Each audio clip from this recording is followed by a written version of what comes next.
민수야, 내 연금 통장 왜 줄었니? 엄마, 효도 여행 예약금 좀 냈어요. 곧 채워 넣는다니까요. 효도, 그게 남의 부모 데려다 바다 구경시키는 거냐? 어머니, 그 돈으로 우리 부모님 마지막 소원 이뤄드린 게 죄예요? 순애의 눈빛이 번개처럼 갈라졌다. 그건 효도가 아니라 내 인생 훔친 도둑질이야. 그깟 연금 좀 썼다고 뭘 그렇게 난리예요? 쾅 밥상이 뒤집히고 숟가락이 바닥에 떨어졌다. 그깟 연금, 그건 내 아버지 피야. 피라고. 잠시 침묵 후 민수가 냉소적으로 내뱉었다. 그래요. 이제 그 피, 우리도 좀 마셔보자고요. 오늘 사연 시작하기 전에 무료 버튼인 구독과 좋아요 꼭 눌러주세요. 서울 변두리 낡은 단독주택 한 채가 좁은 골목 끝에 자리 잡고 있었습니다.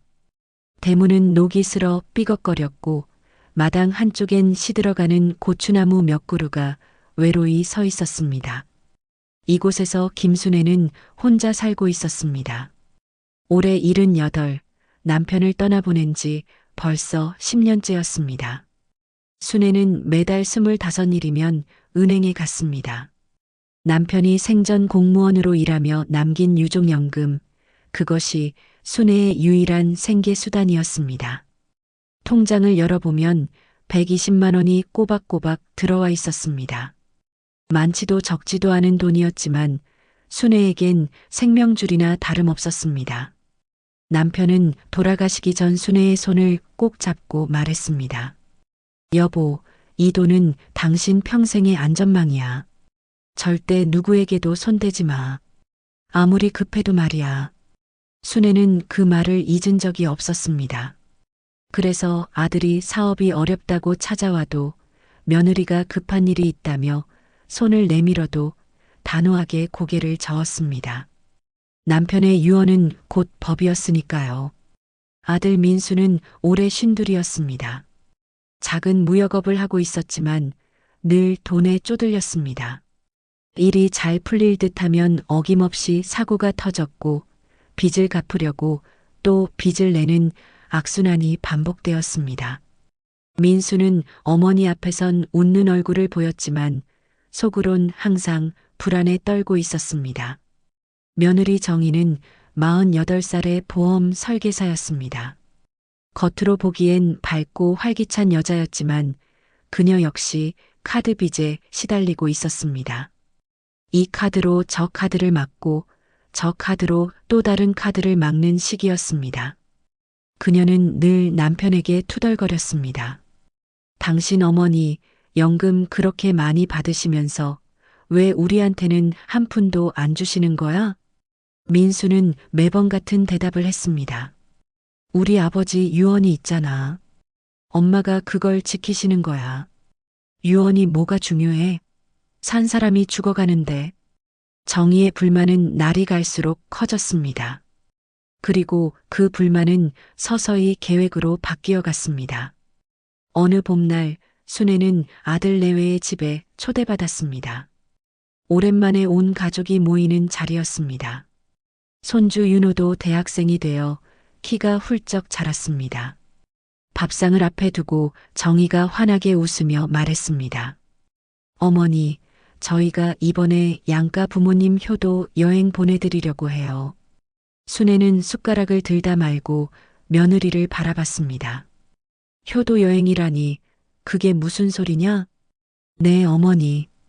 요즘 주변에서 부모님들 모시고 제주도도 가고 그러잖아요. 저희도 자식된 도리 좀 하려고요. 정희의 목소리는 달콤했습니다. 마치 설탕을 녹인 것처럼 부드럽고 따뜻했습니다. 순애는 마음이 뭉클해졌습니다. 요즘 젊은 사람들이 효도라는 말을 입에 올리네. 민수도 이제 철이 들었나 보구나. 순애는 속으로 생각했습니다. 자식이 효도를 한다는데 거절할 이유가 없었습니다. 오히려 고마운 마음이 들었습니다. 평생 혼자 살면서 외로웠던 시간들이 주마등처럼 스쳐 지나갔습니다. 그래, 고맙다. 근데 돈은 괜찮겠니? 민수가 웃으며 대답했습니다. 엄마, 걱정 마세요. 저희가 알아서 할게요. 그래, 너희가 그렇게 말하니 엄마는 믿는다. 그날 밤 순애는 오랜만에 편안한 잠을 잤습니다. 자식이 효도를 한다는 것, 그것만으로도 가슴이 따뜻해졌습니다. 하지만 순애는 몰랐습니다. 그 달콤한 말 뒤에 숨겨진 진짜 의도를, 그리고 그것이 자신을 지옥으로 이끌 첫걸음이라는 사실을 말입니다. 며칠 뒤 순애는 동네 은행에 갔습니다. 매달 하는 일과였습니다. 통장 정리를 하고 공과금을 내고 남은 돈으로 한 달을 버티는 것. 그것이 순애의 루틴이었습니다. 창구 직원이 통장을 건네며 말했습니다. 어르신, 이번 달 잔액 확인하셨어요? 순애는 통장을 펼쳤습니다. 그리고 눈이 휘둥그레졌습니다. 120만 원이 들어와야 할 자리에 겨우 90만 원만 남아 있었습니다. 30만 원이 어디론가 사라진 것이었습니다. 이게 무슨 일입니까? 왜 돈이 이렇게 적어요? 직원은 컴퓨터를 확인하더니 조심스럽게 말했습니다. 아드님께서 공동 인출하셨네요. 일주일 전에요. 순애는 손이 떨렸습니다. 공동 인출. 남편이 살아계실 때 만약을 대비해 아들 이름을 같이 올려뒀던 것이었습니다. 하지만 순애는 단 한 번도 민수에게 그 권리를 허락한 적이 없었습니다. 공동 인출이라니요. 제 허락도 없이 어떻게 그럴 수가 있습니까? 직원은 난처한 표정을 지었습니다. 공동 명의이시면 법적으론 문제가 없습니다. 어르신께서 직접 아드님과 상의하셔야 할 것 같아요. 순애는 은행을 나서며 다리에 힘이 풀렸습니다. 가슴이 철렁 내려앉았습니다.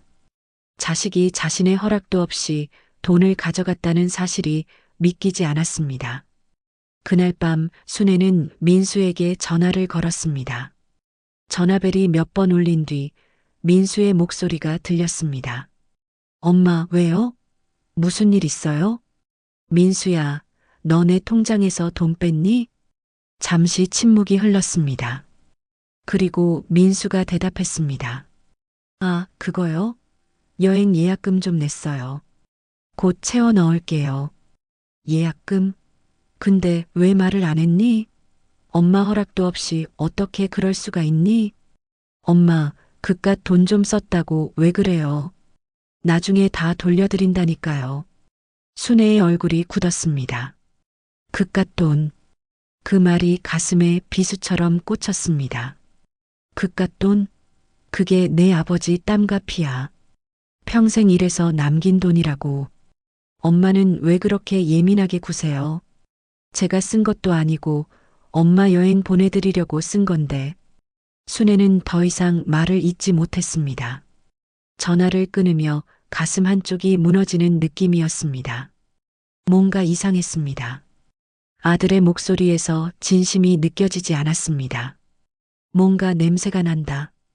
순애는 그날 밤 잠을 이루지 못했습니다. 남편의 얼굴이 떠올랐습니다. 그리고 그가 남긴 마지막 말이 귓가에 맴돌았습니다. 절대 누구에게도 손대지 마라. 순애는 눈을 감았습니다. 하지만 불안은 사라지지 않았습니다. 며칠이 지났지만 순애의 마음은 여전히 무거웠습니다. 민수에게 전화를 건 그날 밤 이후로 아들은 한 번도 연락을 하지 않았습니다. 사과 한마디, 설명 한마디 없었습니다. 순애는 혼자 집에 앉아 생각에 잠겼습니다. 내가 너무 예민하게 군 걸까? 아들이 효도하겠다는데 내가 너무 의심한 건 아닐까? 하지만 마음 한구석에선 계속 불안이 밀려왔습니다. 남편이 그토록 당부했던 연금을 아들이 허락도 없이 가져갔다는 사실이 자꾸만 머릿속을 맴돌았습니다. 일주일 뒤 순애는 다시 은행을 찾았습니다. 혹시나 하는 마음에 통장을 정리하러 간 것이었습니다. 창구 직원이 통장을 건네자 순애는 다시 한번 숨이 멎는 듯 했습니다. 어머, 왜 또 돈이 줄었지? 이번엔 30만 원이 아니라 100만 원이 빠져나가 있었습니다. 지난번 30만 원을 합치면 총 130만 원. 한 달치 연금보다 더 많은 금액이었습니다. 직원이 조심스럽게 말했습니다. 역시 아드님 공동 인출입니다. 이틀 전에 인출하셨네요. 순애는 손이 부들부들 떨렸습니다. 화가 났습니다. 아니, 화보다는 배신감이 먼저 밀려왔습니다. 자식이 어머니를 속이고 있다는 사실이 믿기지 않았습니다. 이게 어떻게 된 일입니까? 제 허락도 없이 이렇게 큰 돈을 뺄 수가 있습니까? 어르신, 공동명의이시면 법적으로는 가능합니다. 하지만 가족 간의 일이시니 직접 상의하시는 게 좋을 것 같습니다. 순애는 은행을 나서며 눈물이 핑 돌았습니다. 하지만 울지 않았습니다. 울기보단 진실을 알아야 했습니다. 도대체 아들이 왜 이러는지, 며느리는 이 사실을 알고 있는지 순애는 알아야만 했습니다. 집으로 돌아오는 길, 순애는 핸드폰을 꺼내 들었습니다. 민수에게 전화를 걸었지만 받지 않았습니다. 한 번, 두 번, 세 번 모두 부재 중이었습니다. 순애는 문자를 보냈습니다. 민수야, 엄마다. 통장에서 또 돈이 빠졌다. 당장 전화해라. 하지만 답장은 오지 않았습니다. 순애는 불안과 분노가 뒤섞인 감정 속에서 하루를 보냈습니다. 밤이 되어서야 민수에게서 문자가 왔습니다. 엄마, 미안해요. 여행사에 잔금 내야 해서 급하게 뺐어요. 곧 채워 넣을게요. 순애는 문자를 보고 또다시 허탈함을 느꼈습니다. 사과도 아니고 해명도 아니었습니다. 그저 핑계였습니다. 순애는 답장을 보내지 않았습니다. 대신 직접 만나기로 마음먹었습니다. 다음 날 아침 순애는 아들의 집으로 향했습니다. 예고 없이 찾아가는 것이었습니다. 문을 두드리자 며느리 정희가 문을 열었습니다. 정희는 놀란 표정을 지었습니다. 어머니, 왜 오셨어요? 연락을 하시지. 민수 있니? 회사 갔어요. 무슨 일 있으세요? 순애는 정희를 똑바로 바라봤습니다. 정희야, 너 내 통장에서 돈 빠진 거 알고 있니? 정희의 얼굴이 순간 굳었습니다. 그리고 곧 억지 미소를 지으며 말했습니다. 아, 그거요? 민수 오빠가 여행 예약하느라 좀 썼어요. 곧 채워 넣는다고 했어요. 좀이 아니라 100만 원이 넘는다. 그것도 내 허락도 없이. 정희는 잠시 말을 잃었습니다. 그리고 조심스럽게 말을 이었습니다. 어머니, 저희도 효도하고 싶어서 그런 거예요. 이해해 주세요. 효도? 효도를 그렇게 하는 거니? 어머니 허락도 없이 몰래 돈을 뺏쓰는 게 효도냐? 정희는 아무 말도 하지 못했습니다. 순애는 더 이상 말을 잇지 않고 집을 나섰습니다. 가슴이 답답했습니다. 그날 오후 순애는 혼자 집에 앉아 있었습니다. 마음은 복잡했고 생각은 꼬리에 꼬리를 물었습니다. 그때 핸드폰이 울렸습니다. 민수였습니다. 엄마, 집에 갔다 왔다며? 왜 그렇게 오셨어요? 너 지금 나한테 따지는 거냐? 내 돈을 내 허락도 없이 뺏쓰고. 엄마, 제가 언제 뺐었어요? 빌린 거예요. 곧 갚을 건데 왜 그렇게 예민하게 구세요? 예민한 게 아니라 내가 잘못한 거다. 그리고 여행은 언제 가는 거냐? 잠시 침묵이 흘렀습니다. 민수가 머뭇거리며 말했습니다. 그게 일정이 좀 늦어질 것 같아요. 늦어진다고? 그럼 그 돈은 뭐에 쓴 거냐? 예약금 냈다니까요. 엄마는 왜 자꾸 저를 의심하세요? 순애는 더 이상 참을 수 없었습니다. 의심? 내가 왜 의심을 안 하겠니? 내가 거짓말을 하고 있잖아. 엄마, 그만하세요. 저도 이제 지쳤어요. 민수는 전화를 끊어버렸습니다. 순애는 핸드폰을 들고 멍하니 앉아 있었습니다. 자식이 자신에게 화를 내는 상황이 현실이라는 게 믿기지 않았습니다. 며칠 뒤 순애는 우연히 며느리의 소셜 미디어를 보게 되었습니다. 손주 윤호가 보여준 것이었습니다. 화면에는 정희가 올린 사진들이 가득했습니다. 제주도 바닷가, 웃고 있는 사람들, 그리고 글귀가 적혀 있었습니다. 양가 부모님 효도 여행 대성공, 친정 엄마 아빠 너무 좋아하심. 효도는 지금 당장 해야 해요. 순애는 사진을 확대해서 봤습니다. 사진 속에는 정희의 부모님이 환하게 웃고 있었습니다. 민수도 옆에서 함께 웃고 있었습니다. 하지만 순애는 그 어디에도 없었습니다. 순애의 손이 떨렸습니다. 눈앞이 캄캄해졌습니다. 내 돈으로 남의 부모 효도시켜준 거였구나. 순애는 사진을 보며 눈물이 흘렀습니다. 하지만 그것은 슬픔의 눈물이 아니었습니다. 배신감과 분노의 눈물이었습니다. 이게 내 자식이냐? 이게 사람이 할 짓이냐? 순애는 핸드폰을 내려놓고 창밖을 바라봤습니다. 하늘은 맑았지만 순애의 마음은 먹구름으로 가득했습니다. 이제 더 이상 참을 수 없었습니다. 진실을 밝혀야 했습니다. 그리고 자식에게 제대로 된 대가를 치르게 해야 했습니다. 순애는 속으로 다짐했습니다. 이제 내가 가만히 있지 않겠다. 끝까지 가보자. 그날 밤 순애는 오랜만에 남편의 사진을 꺼내 들었습니다. 남편의 얼굴을 바라보며 중얼거렸습니다. 여보, 내가 뭘 잘못한 걸까요? 자식을 이렇게 키운 게 내 잘못인가요? 하지만 대답은 없었습니다. 오직 침묵만이 방 안을 가득 채웠습니다. 순애는 며칠 동안 잠을 제대로 이루지 못했습니다. 며느리가 올린 사진이 자꾸만 눈앞에 아른거렸습니다. 자신의 돈으로 남의 부모를 모시고 간 여행, 그것도 모자라 소셜미디어에 자랑까지 하는 모습이 도무지 이해되지 않았습니다. 효도는 지금 당장 해야 한다고? 그럼 나한테는 왜 안 하는 거냐? 순애는 분노와 서러움이 뒤섞인 감정 속에서 하루하루를 보냈습니다. 밥맛도 없었고 잠도 오지 않았습니다. 동네 사람들을 만나도 웃을 수가 없었습니다. 마음 한구석이 무너져 내리는 것 같았습니다. 일주일이 지난 어느 날 순애는 다시 아들의 집으로 향했습니다. 이번에는 예고 없이 가는 것이 아니라 저녁 식사 초대를 받고 간 것이었습니다. 민수가 먼저 연락을 해왔습니다. 엄마, 이번 주말에 저희 집에서 저녁 드세요. 엄마 좋아하시는 갈비찜 해놓을게요. 순애는 마음이 복잡했지만 거절하지 않았습니다. 어쩌면 아들이 사과하려는 건지도 몰랐습니다.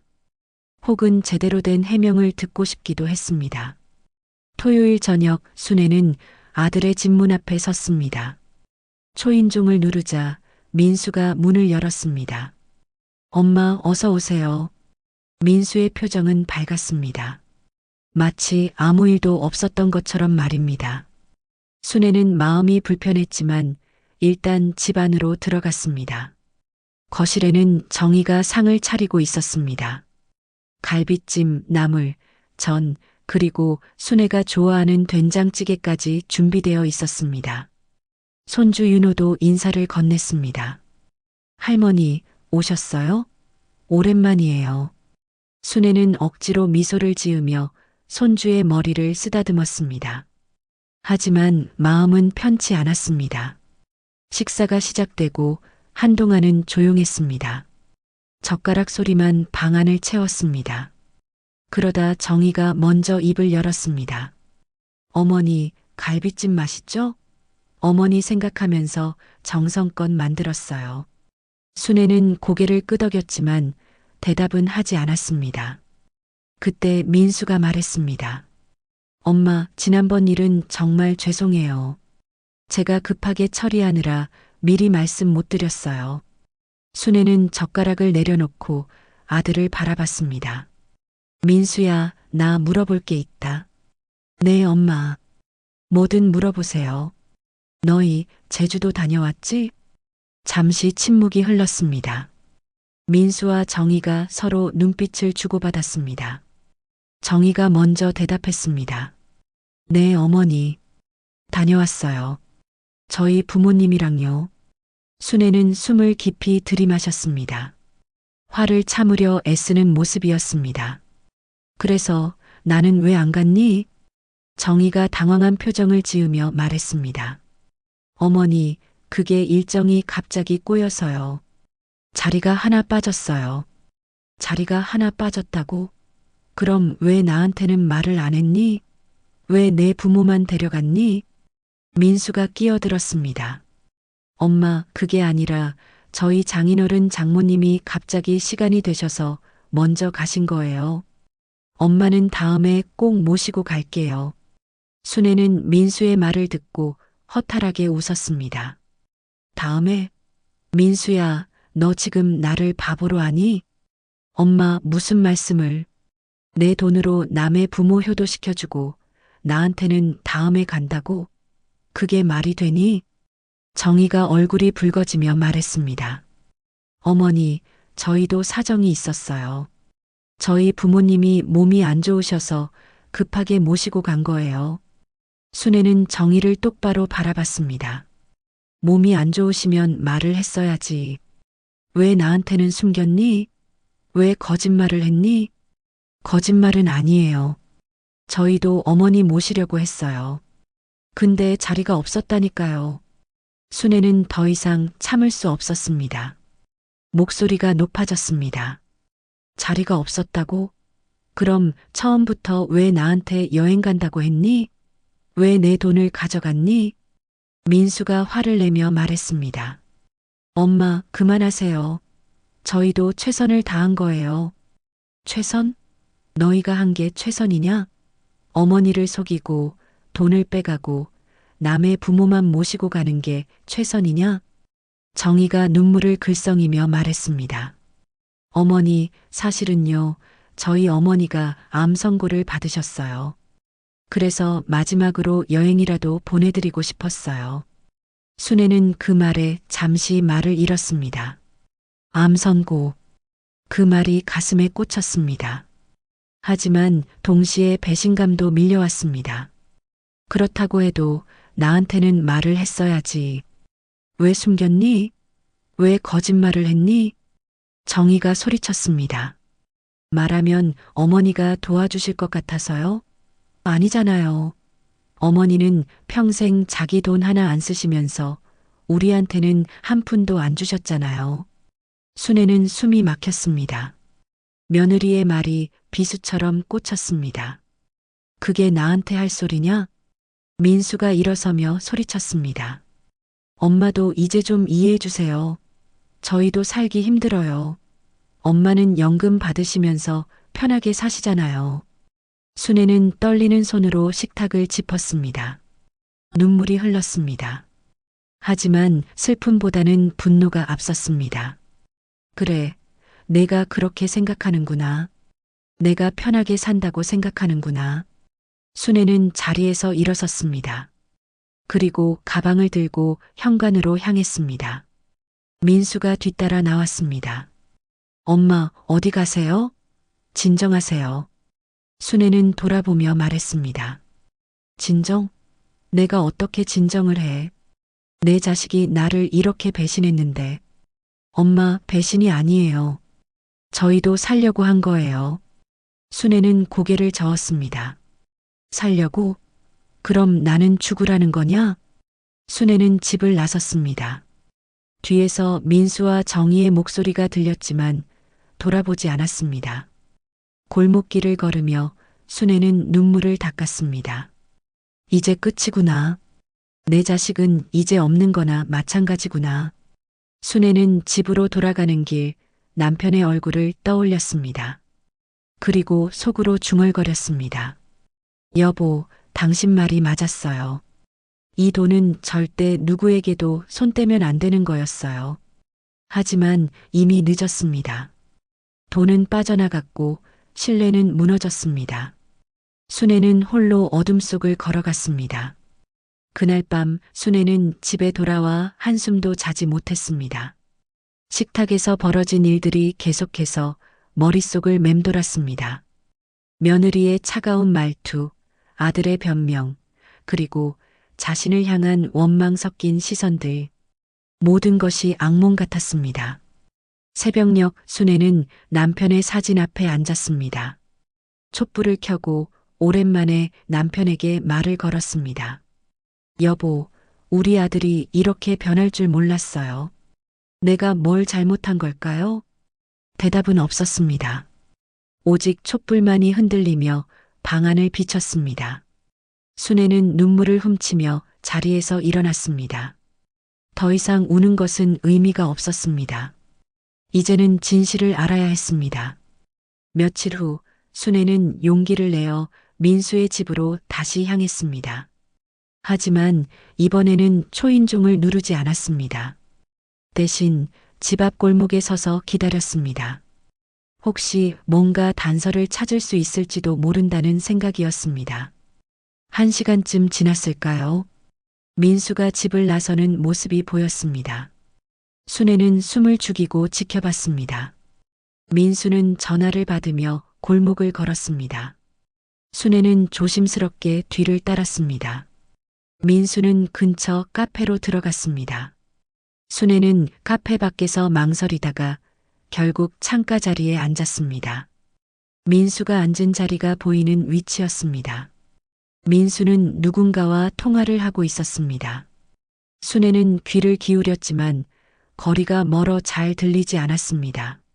하지만 민수의 표정은 심각해 보였습니다. 무언가 급한 일이 있는 듯 했습니다. 통화를 마친 민수는 자리에서 일어나 집으로 돌아갔습니다. 순애는 그 뒤를 따라갔습니다. 집 앞에 도착했을 때 순애는 문 앞에서 멈췄습니다. 안에서 민수와 정희의 대화 소리가 들렸습니다. 순애는 숨을 죽이고 귀를 기울였습니다. 정희의 목소리가 들렸습니다. 민수야, 이번에 어머니 몰래 연금에서 뺏은 거 들킬 뻔했잖아. 어떡할 거야? 민수가 대답했습니다. 괜찮아. 나중에 채워 넣으면 돼. 엄마는 잘 모르실 거야. 정희가 다시 말했습니다. 근데 말이야, 어머니 돌아가시면 연금이 끊기잖아. 그럼 우리한테는 한 푼도 안 넘어오는 거 아니야? 민수가 한숨을 쉬며 말했습니다. 그래서 내가 알아봤어. 연금 수령권을 아예 내 명의로 바꾸는 방법이 있대. 엄마 동의만 받으면 되는 거야. 정희가 놀란 듯 물었습니다. 진짜? 그럼 어머니 동의를 어떻게 받을 건데? 엄마가 나이 드셔서 판단력이 떨어진다고 하면 돼. 법적으로 후견인 신청하는 거지. 정희가 웃으며 말했습니다. 그래, 그게 좋겠다. 어차피 어머니 혼자 쓰시기엔 너무 아까운 돈이야. 순애는 문 앞에서 다리에 힘이 풀렸습니다. 가슴이 철렁 내려앉았습니다. 자식이 자신의 연금을 빼앗으려 한다는 사실이 믿기지 않았습니다. 연금까지 빼앗을 생각이었구나. 순애는 손으로 입을 막았습니다. 비명이 터져 나올 것 같았습니다. 하지만 참았습니다. 들키면 안 됐습니다. 순애는 조용히 계단을 내려갔습니다. 집으로 돌아오는 길, 순애는 눈물도 나오지 않았습니다. 분노도 슬픔도 아닌 그저 텅 빈 허무함만 남았습니다. 내 자식이 이런 짓을 할 줄이야. 집에 도착한 순애는 소파에 주저앉았습니다. 머릿속이 복잡했습니다. 어떻게 해야 할지 막막했습니다. 경찰에 신고해야 하나? 아니면 변호사를 찾아가야 하나? 하지만 순애는 결정을 내릴 수 없었습니다. 자식을 고발한다는 것이 마음에 걸렸습니다. 며칠이 지났습니다. 순애는 아무에게도 말하지 않고 혼자 고민했습니다. 식사도 제대로 하지 못했고 잠도 설쳤습니다. 몸무게가 눈에 띄게 줄어들었습니다. 어느 날 동네 친구 영자가 순애를 찾아왔습니다. 순애야, 너 요새 얼굴이 왜 그래? 많이 아파 보이는데? 순애는 억지로 웃으며 대답했습니다. 아니야, 괜찮아. 그냥 좀 피곤해서 그래. 영자는 걱정스러운 표정을 지으며 말했습니다. 너 무슨 일 있지? 나한테 말해봐. 우리 몇십 년 친군데. 순애는 잠시 망설이다가 결국 영자에게 모든 것을 털어놨습니다. 아들이 연금을 뺏은 것, 며느리와의 대화, 그리고 연금을 빼앗으려는 계획까지. 영자는 듣고 나서 분노에 차 말했습니다. 뭐, 그게 무슨 짓이야? 그건 사기잖아. 당장 경찰에 신고해야지. 순애는 고개를 저었습니다. 그게 쉽게 되겠니? 내 자식인데. 자식이라고 해서 다 용서되는 게 아니야. 이건 범죄라고. 순애는 눈물을 흘리며 말했습니다. 나도 알아. 근데 내가 어떻게 내 자식을 고발해. 그럼 난 정말 혼자가 되는 거야. 영자는 순애의 손을 꼭 잡았습니다. 순애야, 지금도 너는 혼자야. 내 자식은 이미 너를 버렸어. 이제라도 정신 차려야 해. 순애는 고개를 떨구었습니다. 영자의 말이 가슴에 와 닿았습니다. 하지만 여전히 결정을 내리기 어려웠습니다. 그날 밤 순애는 또다시 잠을 이루지 못했습니다. 침대에 누워 천장을 바라보며 생각에 잠겼습니다. 이대로 당하고만 있을 순 없어. 뭔가 해야 해. 순애는 마음속으로 다짐했습니다. 더 이상 가만히 있지 않겠다고. 자식이 자신을 배신했다면 이제는 자신도 싸워야 한다고. 새벽이 밝아오자 순애는 결심을 굳혔습니다. 은행에 가서 통장 명의를 바꾸기로 했습니다. 아들의 공동 명의를 해지하고 오직 자신만 사용할 수 있도록 하는 것이었습니다. 아침 일찍 순애는 은행으로 향했습니다. 창구 직원에게 상황을 설명하고 명예 변경을 요청했습니다. 공동 명의를 해지하고 싶습니다. 직원이 물었습니다. 혹시 아드님께 말씀하셨나요? 아니요. 제 통장이니까 제 마음대로 해도 되는 거 아닌가요? 물론입니다. 어르신 명의이시니까요. 순애는 서류에 서명을 하며 안도의 한숨을 쉬었습니다. 이제 민수는 더 이상 통장을 건드릴 수 없을 것이었습니다. 은행을 나서며 순애는 처음으로 마음이 조금 편해졌습니다. 하지만 동시에 두려움도 밀려왔습니다. 민수가 이 사실을 알게 되면 어떻게 될까? 더 큰 싸움이 벌어지는 건 아닐까? 순애는 고개를 저었습니다. 이제 돌이킬 수 없었습니다. 전쟁은 이미 시작되었습니다. 순애가 은행에서 공동 명의를 해지한 지 사흘이 지났습니다. 그동안 민수에게서는 아무런 연락이 없었습니다. 순애는 매일 핸드폰을 들여다보며 불안해했습니다. 언제 폭풍이 몰아칠지 모르는 고요함이었습니다.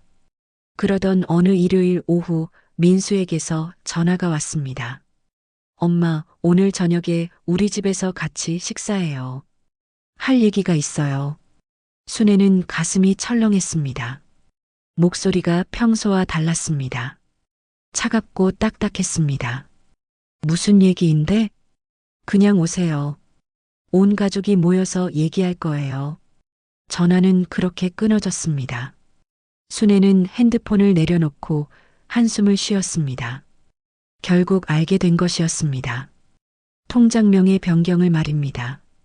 저녁 무렵 순애는 무거운 발걸음으로 아들의 집으로 향했습니다. 현관문을 열고 들어서자 이미 민수와 정희 그리고 손주 윤호까지 거실에 앉아 있었습니다. 분위기가 싸늘했습니다. 어서 오세요, 어머니.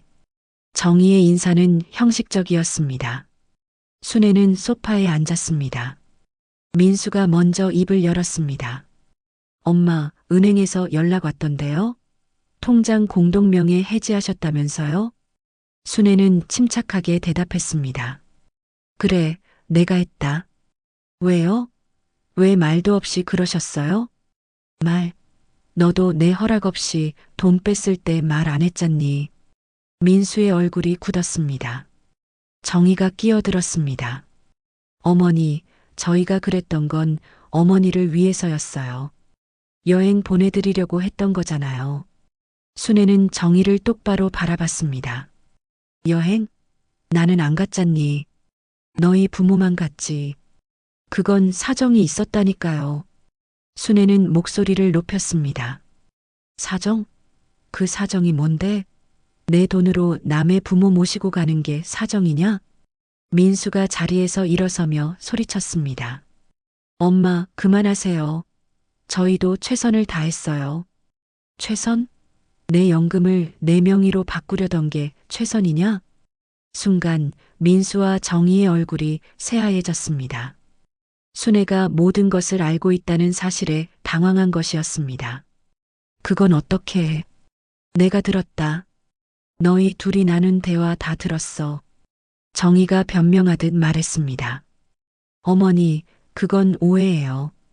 저희가 그런 생각을 한 게 아니라. 오해? 내가 직접 들었는데 무슨 오해야? 내 연금을 빼앗으려고 했잖아. 민수가 주먹을 쥐며 소리쳤습니다. 빼앗는 게 아니라 관리하려고 한 거예요. 엄마는 나이 드셔서 제대로 관리 못 하시잖아요. 순애는 민수의 말에 가슴이 찢어지는 것 같았습니다. 관리? 내가 날 어떻게 보는 거냐? 내가 그렇게 무능해 보이냐? 엄마는 늙으셨어요. 이제 판단력도 떨어지시고 돈 관리도 제대로 못 하세요. 순애는 떨리는 손으로 민수를 가리켰습니다. 늙었다고? 판단력이 떨어진다고? 그래서 내 돈을 빼앗으려고 한 거냐? 정희가 눈물을 흘리며 말했습니다. 어머니, 저희도 살기 힘들어요. 빚에 쪼들리고 카드값도 못 갚고 있어요. 저희 좀 도와주세요. 순애는 정희를 바라보며 차갑게 말했습니다. 도와달라고? 그럼 처음부터 솔직하게 말했어야지. 왜 거짓말을 했니? 왜 나를 속였니? 민수가 갑자기 식탁을 주먹으로 쳤습니다. 쿵소리가 방 안을 울렸습니다. 엄마는 평생 자기 돈 하나 안 쓰시면서 우리한테는 한 푼도 안 주셨잖아요. 그게 부모할 짓이에요?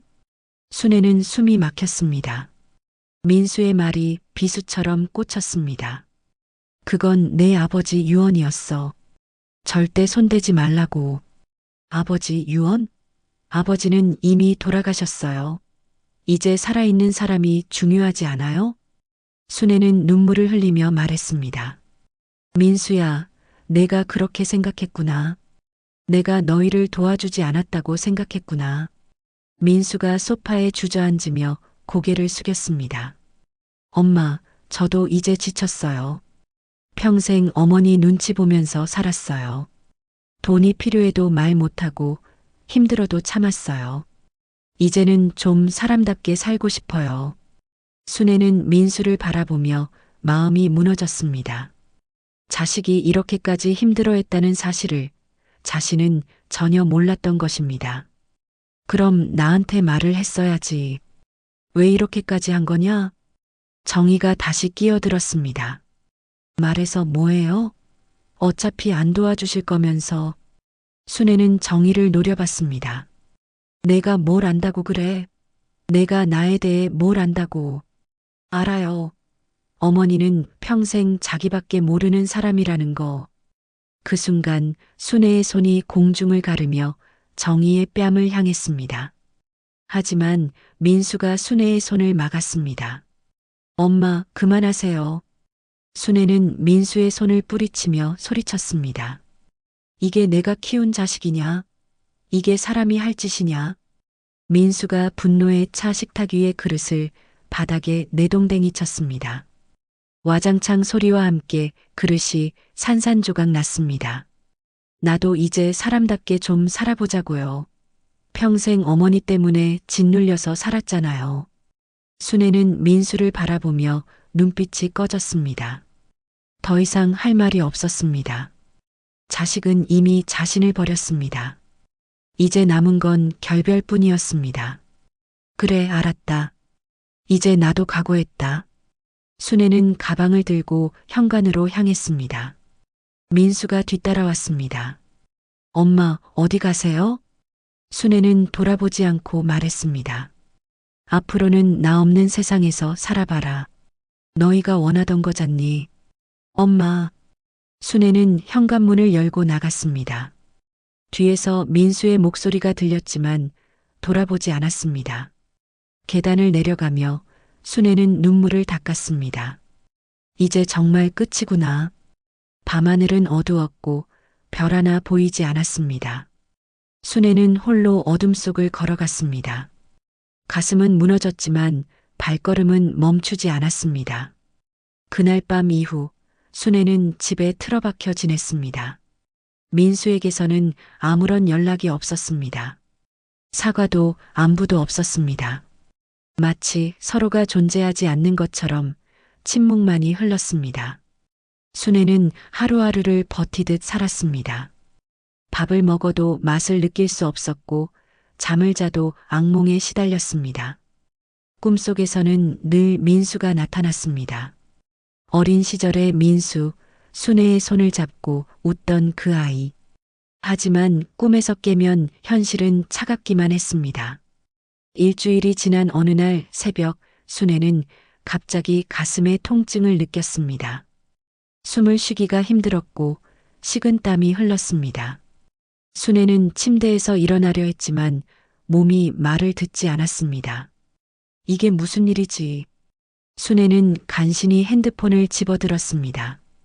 손이 떨려 번호를 누르기도 힘들었습니다. 결국 응급번호를 눌렀습니다. 여보세요, 도와주세요, 숨을 못 쉬겠어요. 얼마 후 구급차 사이렌 소리가 들렸습니다. 순애는 의식이 흐릿해지는 가운데 응급 요원들에게 실려갔습니다. 병원에 도착한 순애는 응급실로 옮겨졌습니다. 의사가 검사를 진행했고 곧 진단이 나왔습니다. 심근경색입니다. 다행히 빨리 오셔서 큰 위험은 넘겼습니다. 하지만 며칠은 입원하셔야 합니다. 순애는 천장을 바라보며 눈물을 흘렸습니다. 죽을 뻔했다는 생각에 두려움이 밀려왔습니다. 하지만 동시에 허무함도 느껴졌습니다. 이렇게 죽으면 아무도 모르겠지. 내 자식도 모를 거야. 병원 측에서는 보호자 연락처를 물었습니다. 순애는 망설이다가 민수의 번호를 알려줬습니다. 하지만 마음 한편으로는 기대하지 않았습니다. 올까? 아니, 안 올 거야. 하지만 예상과 달리 몇 시간 후 병실 문이 열렸습니다. 민수와 정희가 들어왔습니다. 순애는 눈을 감았습니다. 보고 싶지 않았습니다. 엄마. 민수의 목소리가 떨렸습니다. 순애는 눈을 뜨지 않았습니다. 민수가 침대 옆에 무릎을 꿇었습니다. 엄마, 죄송해요. 제가 너무 심하게 했어요. 순애는 여전히 대답하지 않았습니다. 정희가 울음을 터뜨렸습니다. 어머니, 정말 죄송해요. 제가 잘못했어요. 제가 다 잘못했어요. 순애는 천천히 눈을 떴습니다. 민수와 정희의 얼굴에는 눈물이 가득했습니다. 하지만 순애는 여전히 차갑게 말했습니다. 왜 왔니? 나 없이 잘 살라고 했잖니. 민수가 고개를 숙이며 말했습니다. 엄마, 제가 미쳤었어요. 돈 때문에, 생활 때문에 정신이 없었어요. 엄마한테 너무 심한 말을 했어요. 순애는 민수를 바라봤습니다. 자식의 얼굴에는 진심 어린 후회가 보였습니다. 하지만 순애는 쉽게 용서할 수 없었습니다. 후회? 이제 와서 후회한들 뭐가 달라지니? 정희가 무릎을 꿇으며 말했습니다. 어머니, 제가 다 잘못했어요. 사실은 제가 민수 오빠를 부추긴 거예요. 순애는 정희를 바라봤습니다. 무슨 소리냐? 정희가 눈물을 닦으며 말했습니다. 연금 얘기도 통장에서 돈 빼자는 것도 다 제가 먼저 말했어요. 민수 오빠는 처음엔 반대했어요. 근데 제가 계속 조르고 압박했어요. 순애는 숨을 깊이 들이마셨습니다. 왜 그랬니? 저희 어머니가 폐암 말기예요. 순애는 가슴이 철렁했습니다. 폐암? 정희가 고개를 끄덕였습니다. 석 달 전에 진단받으셨어요. 의사가 길어야 6개월이라고 했어요. 그래서 마지막으로 여행이라도 보내드리고 싶었어요.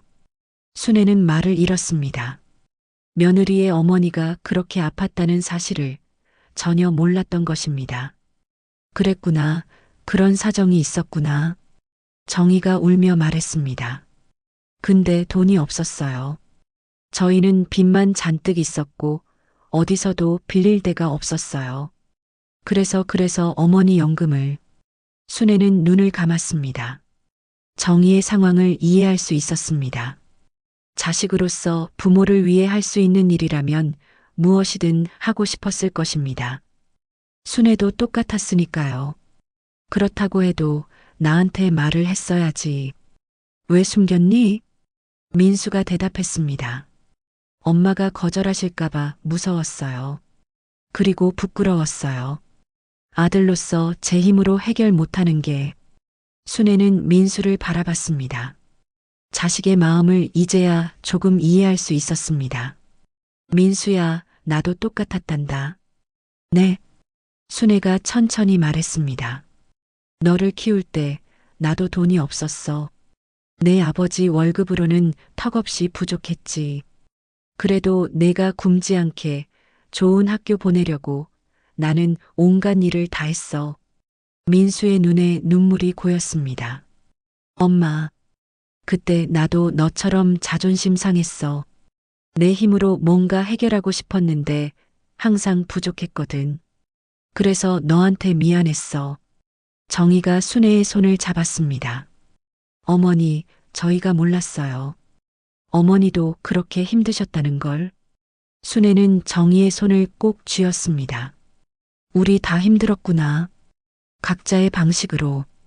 잠시 침묵이 흘렀습니다.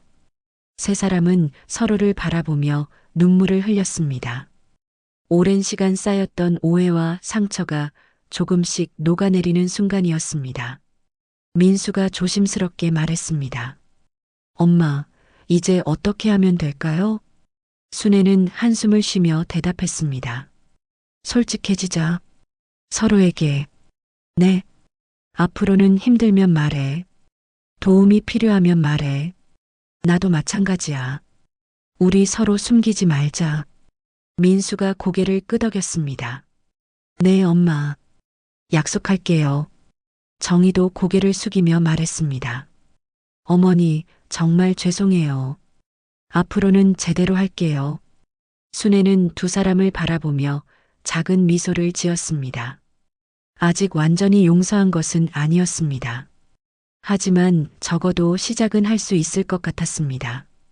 그래, 이제부터 다시 시작하자. 창밖으로 햇살이 들어왔습니다. 따뜻한 빛이 병실을 비췄습니다.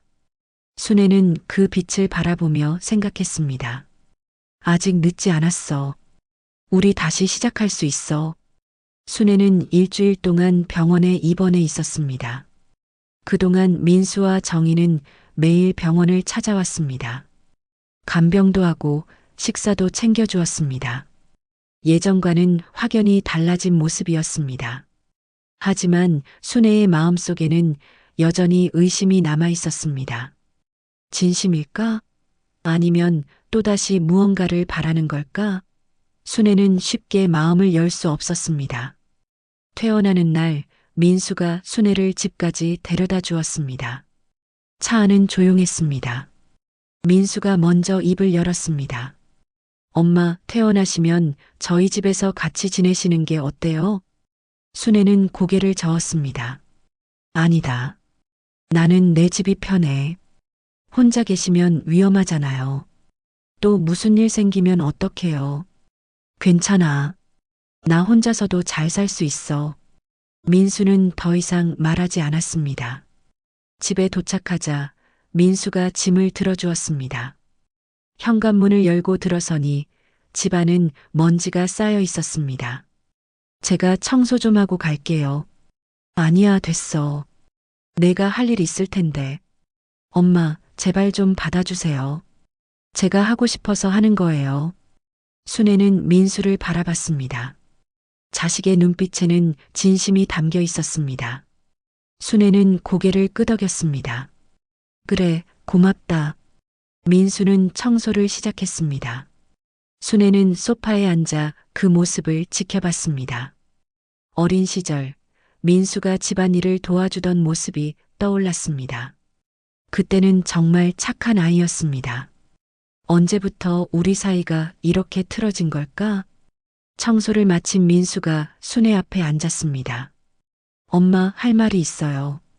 순애는 민수를 바라봤습니다. 뭐냐?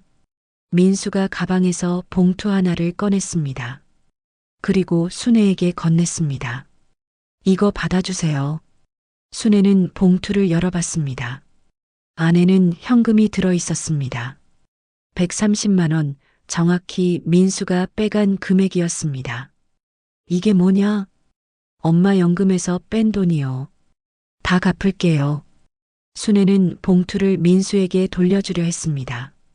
아니다. 내가 가져. 엄마, 이건 제가 잘못해서 생긴 일이에요. 제가 갚아야 해요. 순애는 민수의 손을 잡았습니다. 민수야, 이 돈은 내가 가져. 내 장모님 치료비로 쓰렴. 민수의 눈에 눈물이 고였습니다. 엄마, 나도 어머니야. 정이 어머니 마음을 모르는 게 아니야. 자식이 마지막까지 효도하고 싶은 마음 말이야. 민수가 고개를 숙이며 울었습니다. 엄마, 죄송해요. 정말 죄송해요. 순애는 민수의 등을 쓰다듬어 주었습니다. 이제 그만 울어라. 다 지난 일이야. 하지만 순애의 마음속에는 아직 한 가지 의문이 남아 있었습니다. 연금을 빼앗으려 했던 계획. 그것은 어떻게 할 것인가? 며칠 후 순애는 민수를 집으로 불렀습니다. 그리고 책상 위에 유언장과 통장을 올려놓았습니다. 민수가 도착하자 순애가 말했습니다. 민수야, 앉아라. 민수는 긴장한 표정으로 앉았습니다. 순애가 유언장을 집어들었습니다. 이건 엄마의 유언장이야. 엄마, 갑자기 왜 이러세요? 들어봐. 이 안에 내 이름은 없어. 민수의 얼굴이 굳었습니다. 무슨 말씀이세요? 순애는 차갑게 말했습니다. 내 연금, 이제 더 이상 내 이름으로는 못 만져. 그리고 나 죽어도 한 푼도 상속 안 할 거다. 민수가 떨리는 목소리로 물었습니다. 엄마, 그럼 저희는 뭐로 살라고요? 순애는 민수를 똑바로 바라봤습니다. 그건 내가 평생 나 몰래 훔친 그 양심으로 살아라. 민수는 고개를 떨궜습니다. 순애는 계속해서 말했습니다. 민수야, 나는 내가 돈 때문에 나를 찾아오는 게 두려웠어.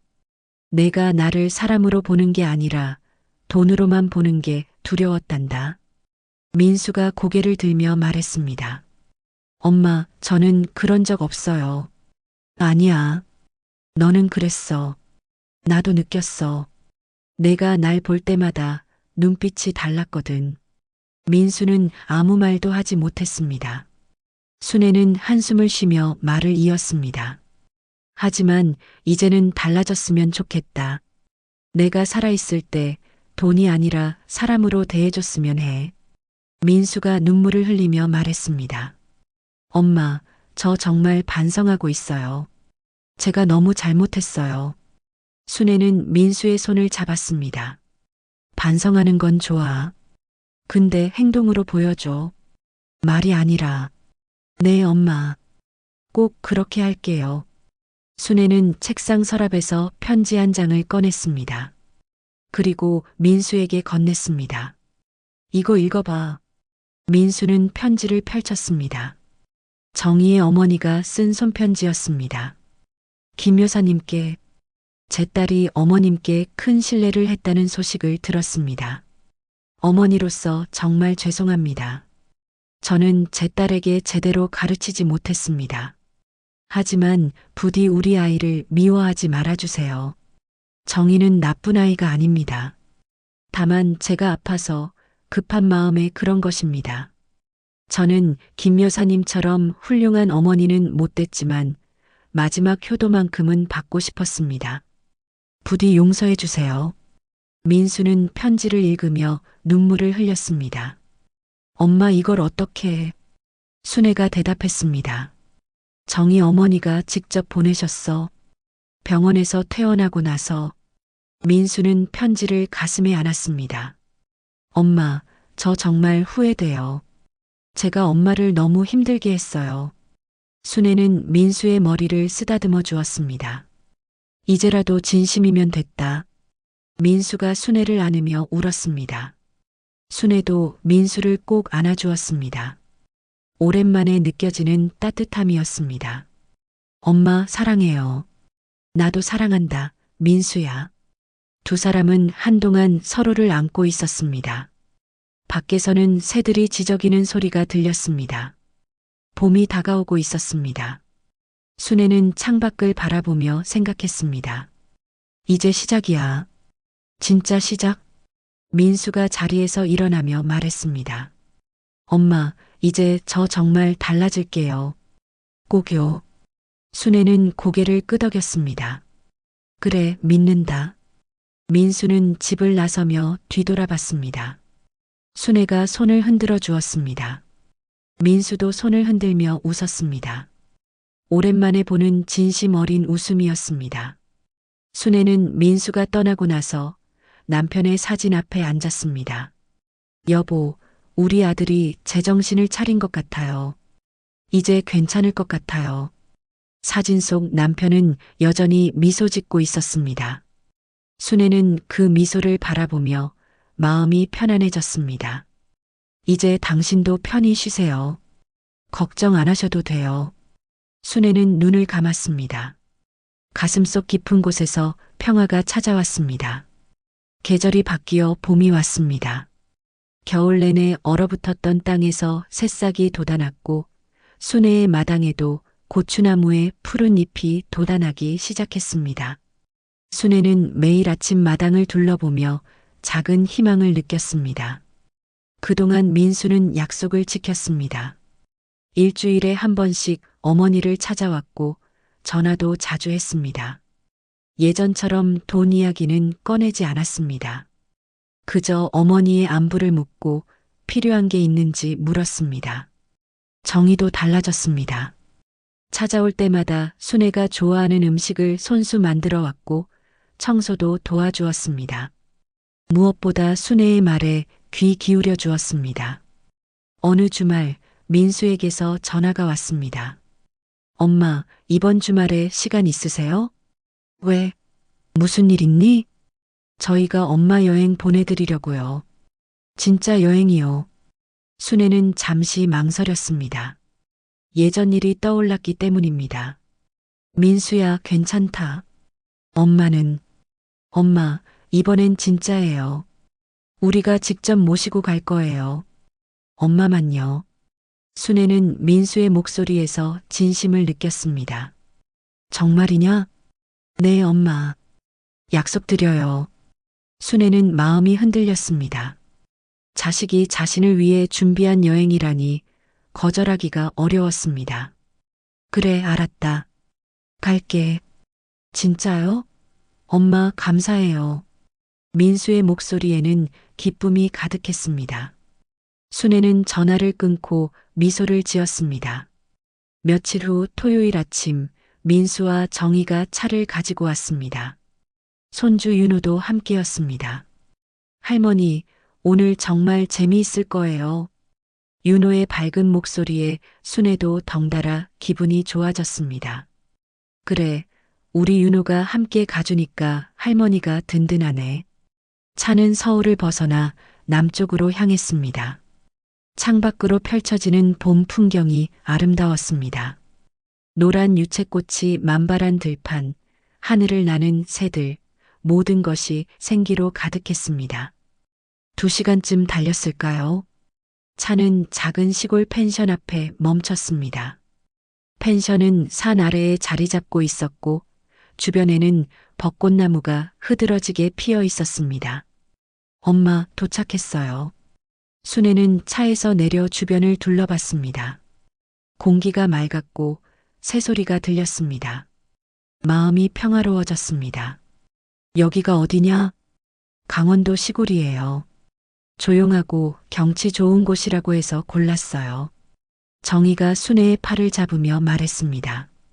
어머니, 천천히 가세요. 제가 모실게요. 순애는 정희의 손을 꼭 쥐었습니다. 고맙구나. 펜션 안으로 들어가자 따뜻한 온돌방이 준비되어 있었습니다. 창밖으로는 벚꽃이 흩날리는 모습이 보였습니다. 엄마, 여기서 이틀 쉬다 가요. 아무 걱정 마시고요. 순애는 창가에 앉아 벚꽃을 바라봤습니다. 남편과 함께 이런 곳에 오고 싶었던 적이 있었습니다. 하지만 바빠서 여유가 없어서 늘 미루다가 결국 오지 못했습니다. 여보, 나 지금 당신 생각하고 있어요. 순애는 속으로 중얼거렸습니다. 눈가에 눈물이 맺혔습니다. 저녁이 되자 민수가 직접 저녁을 준비했습니다. 순애가 좋아하는 갈비찜과 나물, 그리고 된장찌개까지 예전 집에서 먹던 그 맛이었습니다. 엄마, 맛있게 드세요. 순애는 한 숟가락 떠서 입에 넣었습니다. 맛있었습니다. 하지만 음식 맛보다 더 중요한 건 자식의 마음이었습니다. 민수야, 고맙다. 엄마, 제가 더 감사해요. 이렇게 함께 할 수 있어서요. 식사를 마치고 온 가족이 거실에 모였습니다. 윤호가 기타를 가져와 노래를 불렀습니다. 순애가 좋아하는 옛날 노래였습니다. 할머니, 이 노래 아시죠? 그럼 할머니가 젊었을 때 많이 들었지. 순애는 윤호의 노래를 들으며 눈을 감았습니다. 젊었을 때가 떠올랐습니다. 남편과 처음 만났을 때, 민수를 낳았을 때, 모든 순간이 주마등처럼 스쳐 지나갔습니다. 노래가 끝나고 정희가 순애의 손을 잡았습니다. 어머니, 그동안 정말 죄송했어요. 제가 너무 철없었어요. 순애는 정희의 손을 쓰다듬어 주었습니다. 아니다. 다 지난 일이야. 이제는 앞으로만 보자. 민수가 끼어들었습니다. 엄마, 저도 평생 후회하며 살 뻔했어요. 엄마를 잃을 뻔했잖아요. 순애는 민수를 바라봤습니다. 민수야, 엄마도 깨달았어. 내가 너무 고집스러웠던 것 같아. 내 아버지 유언만 지키려다가 정작 살아있는 너희를 못 봤어. 민수가 고개를 저었습니다. 아니에요, 엄마. 아버지 유언은 맞았어요. 그 돈은 엄마 거예요. 제가 욕심을 부린 거죠. 순애는 한숨을 쉬며 말했습니다. 욕심이 아니라 절박함이었을 거야. 사람은 절박하면 잘못된 선택을 하기도 하는 법이야. 정희가 울먹이며 말했습니다. 어머니, 저희 엄마가 어머니께 감사하다고 전해달래요. 마지막 여행 덕분에 정말 행복하셨대요. 순애는 정희를 안아주었습니다. 그랬다면 다행이다. 효도는 살아계실 때 하는 거니까. 밤이 깊어갔습니다. 순애는 방으로 돌아와 창밖을 바라봤습니다. 하늘에는 별이 총총히 빛나고 있었습니다. 남편의 목소리가 들리는 듯 했습니다. 여보, 이제야 내가 웃는구나. 순애는 미소를 지었습니다. 그래, 여보. 이제 됐어. 이젠 미워하지 않을래. 다 용서할래. 다음 날 아침 순애는 민수 가족과 함께 산책을 나갔습니다. 벚꽃길을 걸으며 순애는 평화를 느꼈습니다. 오랜만에 느껴보는 행복이었습니다. 엄마, 앞으로 자주 이런 여행 다니자고요. 그래, 좋다. 우리 자주 오자. 순애는 민수의 손을 잡고 걸었습니다. 윤호와 정희도 함께 걸었습니다. 가족이 함께하는 시간, 그것이야말로 진짜 행복이었습니다. 펜션을 떠나며 순애는 뒤를 돌아봤습니다. 벚꽃이 바람에 흩날리며 떨어지고 있었습니다. 아름다운 순간이었습니다. 여보, 이제 나도 편히 쉴 수 있을 것 같아요. 우리 아들이 제자리를 찾았어요. 차 안에서 순애는 창밖을 바라보며 미소를 지었습니다. 햇살이 따뜻하게 내리쬐었습니다.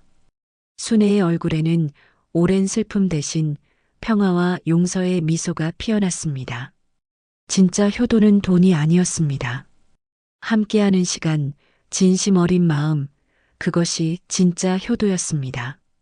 순애는 이제야 그것을 깨달았습니다. 고맙다, 민수야. 정희야. 윤호야. 너희가 있어서 엄마는 행복해. 순애는 눈을 감았습니다. 가슴속 깊은 곳에서 평화가 가득 차올랐습니다. 이제 더 이상 두렵지 않았습니다. 자식이 곁에 있었고 사랑이 있었으니까요. 봄날의 햇살은 따뜻했고 순애의 미소는 더욱 빛났습니다. 이 이야기에 공감이 되셨다면 구독과 좋아요 부탁드립니다.